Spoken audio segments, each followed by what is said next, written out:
സസ്യങ്ങളിൽ ആദ്യത്തേതെന്ന് പറയുന്നത് ചവനപ്രാശമാണ്. ചവനപ്രാശം നിങ്ങൾക്ക് എല്ലാവർക്കും അറിയുന്നത് ഒരു ഇമ്മ്യൂൺ ബൂസ്റ്ററൊക്കെ ആയിട്ടായിരിക്കും. എന്നാൽ ഇത് ഓവറോൾ ബോഡി ടിഷ്യൂവിനെ നറിഷ് ചെയ്യുന്നത് കൊണ്ട് തന്നെ നമ്മുടെ മുടി വളർച്ചയ്ക്ക് വളരെയധികം സഹായിക്കും. അതുപോലെ പുതിയ മുടി വളരാനും മുടി കൊഴിച്ചിൽ മാറ്റാനും ഒക്കെ ഈ ഒരു ചവനപ്രാശം നമ്മളെ സഹായിക്കും. രണ്ടാമത്തെ ഒരു രസായനമാണ് നരസിംഹ രസായനം. നരസിംഹ രസായനം എസ്പെഷ്യലി ഫോർ മുടി എന്ന് തന്നെ പറയാം. മുടിക്ക് അത്രയും ഗുണമുള്ള ഒരു രസായനമാണ് നരസിംഹ രസായനം. അതായത് മുടി വളരാനും പുതിയ മുടി വളരാനും അതുപോലെ മുടി കൊഴിച്ചിൽ മാറാനും ഒക്കെ നരസിംഹ രസായനം വളരെ നല്ലതാണ്. ഇത് നമുക്ക് വീക്ക്നെസ്സിനും അതുപോലെ ബോഡി ഒന്ന് സ്ട്രെങ്ത് ആവാൻ വേണ്ടിയിട്ടും ഒക്കെ കൊടുക്കാറുണ്ട്.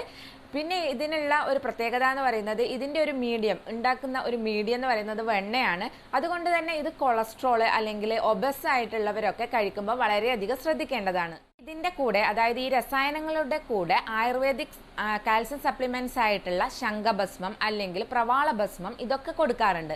ഇനി ഈ കാൽസ്യം സപ്ലിമെന്റ്സ്